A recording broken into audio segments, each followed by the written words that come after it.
Heading है आपकी आवेश के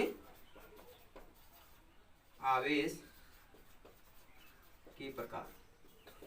ठीक है, टाइप ऑफ चार्ज। आवेश दो प्रकार के होते हैं। ठीक है, आवेश दो प्रकार के होते हैं। एक होता है आपका, पहला होता है आपका धनात्मक आवेश, दूसरा होता है ऋणात्मक आवेश। आवेश कितने प्रकार के होते हैं? आवेश दो प्रकार के होते हैं। पहले का नाम है धनात्मक, दूसरे का नाम है ऋणात्मक। ठीक है, लेकिन इससे पहले आप लोग ये जान लीजिए कि आवेश को खोजा किसने है। विलियम गिलबर्ट के अनुसार वस्तुओं के घर्षण से दो तरह के आवेश प्राप्त होते हैं। यानी कि सबसे पहले विलियम गिलबर्ट ने बताया कि वस्तुओं के घर्षण के अनुसार आवेश दो प्रकार के होते हैं। ठीक है, जिसको अमेरिकी वैज्ञानिक बेंजामिन फ्रैंकलिन ने आवेश का नाम दिया, एक दिया नाम धनात्मक, दूसरा नाम दिया ऋणात्मक। ठीक है,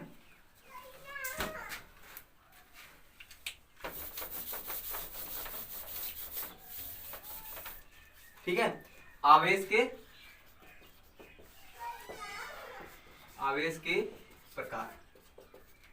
विलियम गिलबर्ट ने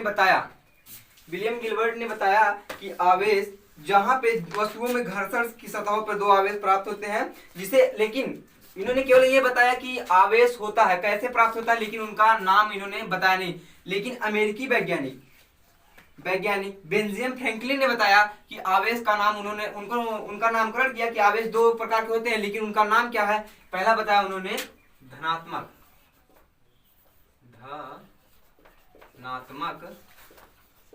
आवेश, दूसरा बताया ऋणात्मक आवेश। ठीक है, अब हम पढ़ेंगे किसके बारे में? धनात्मक आवेश। धनात्मक आवेश कहते किसे हैं? देखिए, किसी पदार्थ पर इलेक्ट्रॉन की कमी के कारण उत्पन्न आवेश को हम धनात्मक आवेश कहते हैं।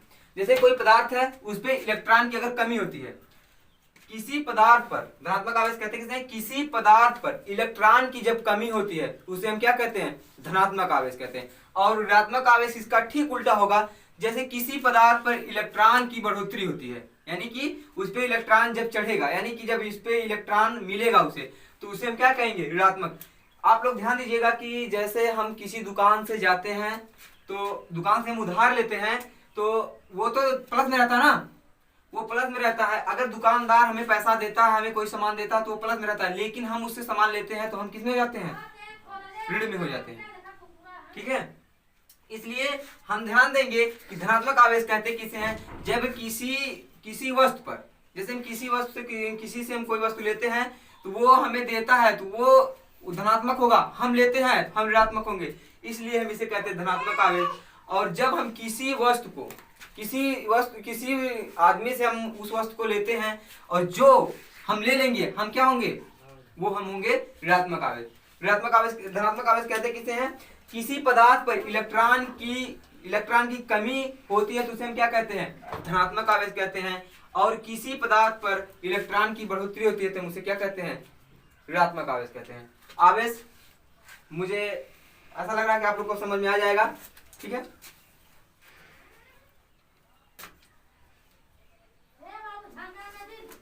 अब अगला हेडिंग आपका वैद्युत आवेश के मूल गुण। ठीक है, एक बार हम इसको लिख देते हैं। धनात्मक आवेश कहते किसे हैं? धनात्मक आवेश किसी पदार्थ का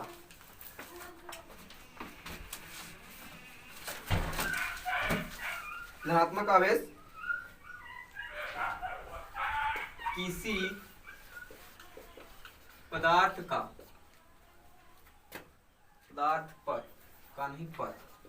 किसी पदार्थ पर इलेक्ट्रॉन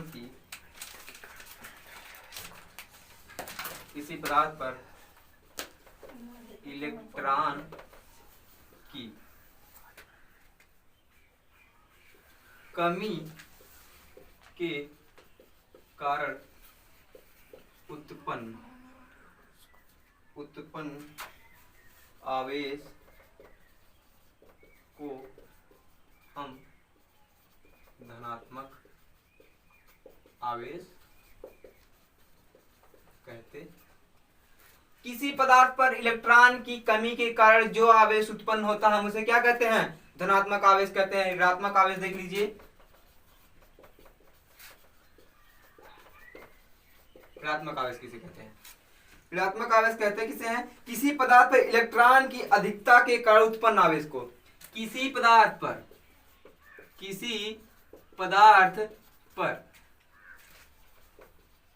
अधिकता के कारण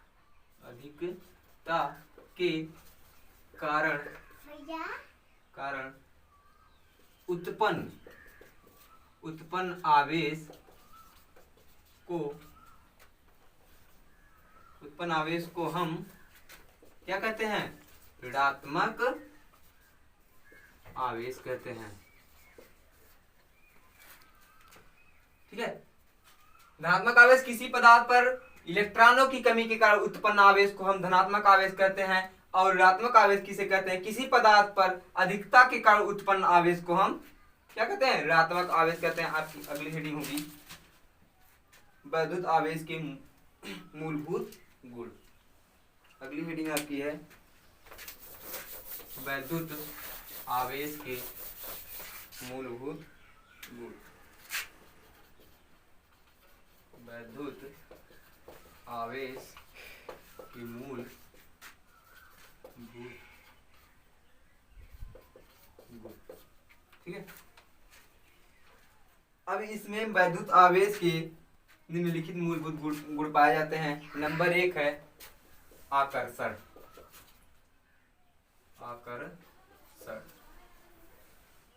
या प्रतिकर्षण। नंबर 2 है आवेश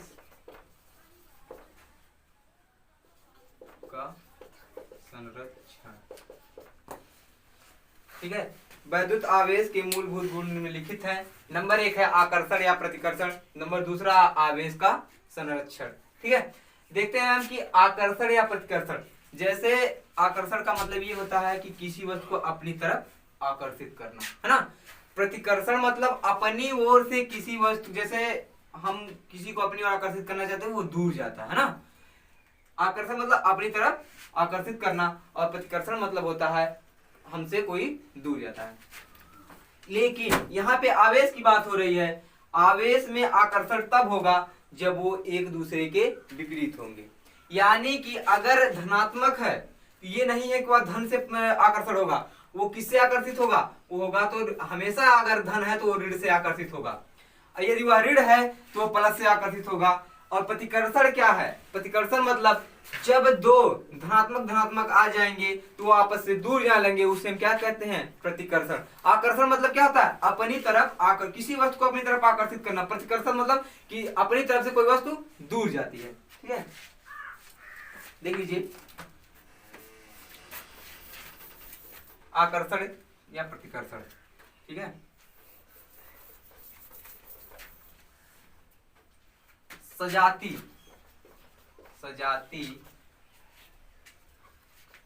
आवेश एक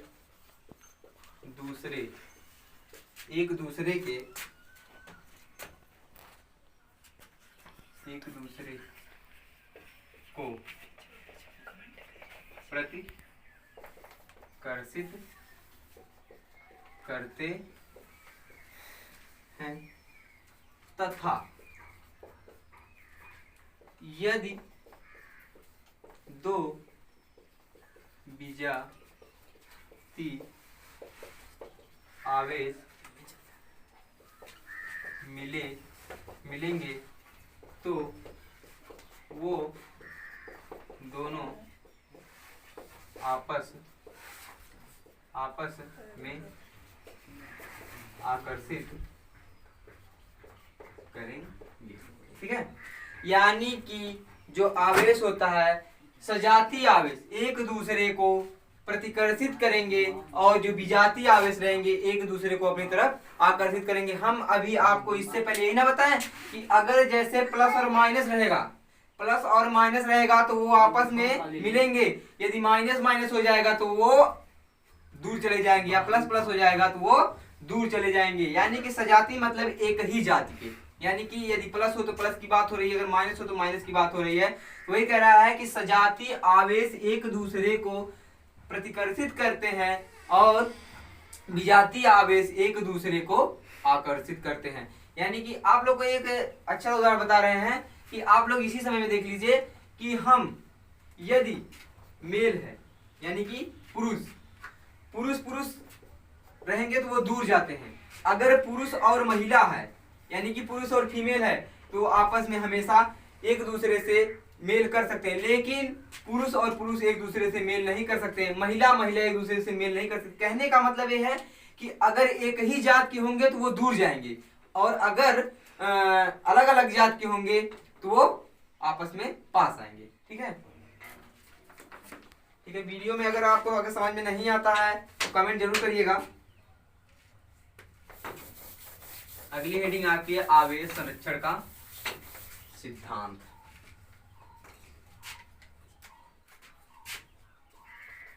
आवेश संरक्षण का सिद्धांत। ठीक है, इसमें क्या है, आवेश संरक्षण के सिद्धांत के अनुसार किसी विलगत निकाय में कुल आवेश नियत रहता है, अतः आवेश को ना तो उत्पन्न किया जाता है ना ही नष्ट किया जाता। कहने का मतलब है कि आवेश संरक्षण सिद्धांत कहते किसे हैं, देख लीजिए। किसी विलगत निकाय में कुल आवेश नियत रहता है और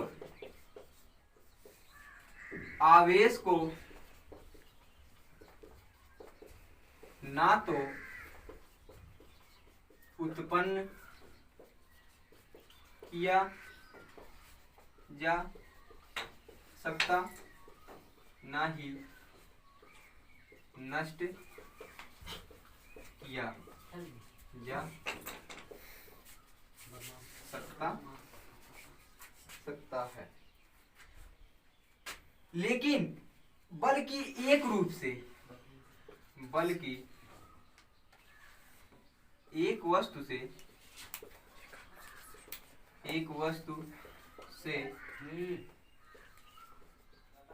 दूसरी वस्तु में बदला जा सकता। ठीक है, कहने का मतलब है किसी विलगत निकाय में कुल आवेश नियत रहता है, किसी विलगत निकाय में कुल आवेश नियत रहता है और आवेश को ना तो उत्पन्न किया जा सकता है ना ही नष्ट किया जा सकता है, बल्कि एक वस्तु से दूसरे वस्तु में बदल दिया जाता है। आप लोग कक्षा 10 में रहे होंगे तो आप लोग पढ़े होंगे कि क्या वो किसकी छड़ थी, आबनूस की ना। आबनूस की छड़ को यदि बिल्ली की खाल पे रगड़ा जाता है तो उसपे क्या नाम, छड़ पे जो है चार्ज उत्पन्न हो जाता है ना। तो वही है कि आवेश संरक्षण का सिद्धांत कहते किसे हैं, किसी विलगत निकाय में कुल आवेश नियत रहता है और आवेश को ना तो उत्पन्न किया जा सकता है ना ही नष्ट किया जा सकता है, बल्कि एक रूप से दूसरे रूप में बदला जा सकता है। ठीक है, आज के लिए बस इतना ही। अगली क्लास में मिलेंगे हम फिर नई हेडिंग के साथ। ठीक है, नई हेडिंग आपकी है आवेशन की विधियां। अगली हेडिंग आप पढ़ेंगे आवेशन की विधियां।